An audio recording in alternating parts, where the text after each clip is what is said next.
দ্বিতীয় ধাপে মানিকগঞ্জের শিবালয়, ঘিওর এবং দৌলতপুর উপজেলায় আজ ভোট হচ্ছে। এই মুহূর্তে এই সমস্ত এলাকার ভোট কেন্দ্র ঘুরেছেন সহকর্মী আনোয়ার হোসেন। সকাল থেকেই তিনি কভার করছেন। আনোয়ার, বেলা তো শেষ পর্যায়ে, আর বলা যায় 1 ঘন্টারও কম সময় বাকি রয়েছে। দিনভর ভোটের চিত্র আপনি কেমন দেখলেন?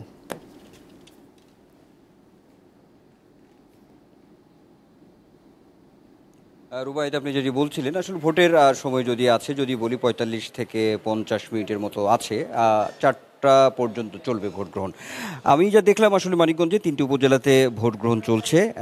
তো আপনি বিভিন্ন খবর দিচ্ছিলেন, বলছিলেন যে দু একটি বিচ্ছিন্ন ঘটনার কথা জানাচ্ছিলেন খবরে, কিন্তু আমি মানিকগঞ্জে যেটি দেখেছি যে তেমন আসলে কোনো বিশৃঙ্খল পরিস্থিতি বা একটু যেটি মানে অঘটন এরকম কোনো কিছু হয়নি। তবে যেটি হয়েছে, যেহেতু এখানে ইভিএমে ভোট হচ্ছে, সেখানে আমরা দেখেছি একটু দীর্ঘ লাইন তৈরি হয়েছে, কারণ ভোট দিতে গিয়ে এখানে বেশিরভাগই আমি দেখেছি তারা অভ্যস্ত ছিল না ইভিএমে ভোট দিতে, সেখানে একটু কালক্ষেপণ হয়েছে। এমনটা করতে গিয়ে কিছুটা একটু বিশৃঙ্খল হয়েছে, ভোট দিতে গিয়ে সময় বেশি লেগেছে এমনটা। কিন্তু তাছাড়া অন্য কোনো তেমন অপ্রীতিকর কোনো পরিস্থিতি আসলে আমি দেখিনি মানিকগঞ্জের এই শিবালয়, দৌলতপুর এবং ঘিওর উপজেলাতে যে ভোট গ্রহণ চলছে তাতে করে।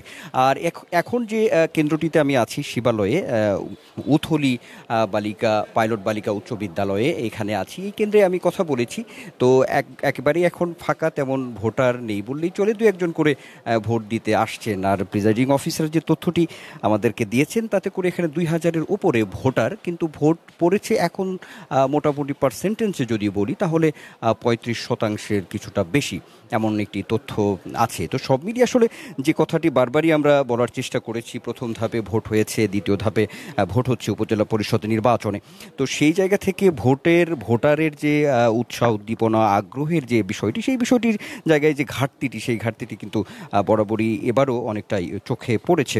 কিন্তু নির্বাচন কমিশনের যে কথা, যে বার্তা, সেই বার্তা অনুযায়ী তারা চেয়েছে যে এবার দ্বিতীয় ধাপের উপজেলা পরিষদ নির্বাচনে কিছুটা হলেও যে শতাংশের জায়গা ভোটার উপস্থিতিটা কিছুটা বাড়বে, এমন একটা প্রত্যাশার জায়গা আসলে তাদেরও রয়েছে। তো সর্বোপরি বলতে গেলে এই মানিকগঞ্জে আমরা যদি বলি শিবালয়ে ভোটার, যদি পুরো উপজেলাতে যে ভোটার সেটিও যদি বলি ১,৫০,০০০-এর উপরে ভোটার রয়েছে।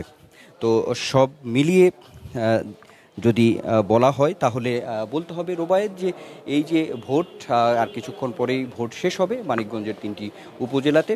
তো এখানে আমরা ভোটার উপস্থিতি দুপুরের পর থেকে কিছুটা কমই দেখেছি। সকালের দিকে আমরা মোটামুটিভাবে কিছু কিছু কেন্দ্রে চোখে পড়ার মতো ভোটার উপস্থিতি ছিল। তবে এমনটাও আমাদের চোখে পড়েছে আসলে যে খুবই অল্প সংখ্যক ভোটার কিছু কিছু কেন্দ্রে রয়েছে। তো সাধারণ কিছু মানুষের সঙ্গেও কথা হয়েছে, তাদেরও যেটি বলছিলাম যে উৎসাহ উদ্দীপনা বা আগ্রহের জায়গায় অনেকটা ঘাটতি রয়েছে, এটাও আসলে অন্যতম কারণ আমরা বলতে পারি। আর এই যে উপজেলাগুলো, বিশেষ করে মানিকগঞ্জে এখানে শিবালয়ে আছি, একটু ভোটের যে হিসাব নিকাশ সেটিও কিন্তু একেবারে যে নেই সেটিও আমি বলবো না, কারণ এখানে প্রতিদ্বন্দ্বিতার জায়গাও কিন্তু আছে আসলে ভোটারদের মধ্যে।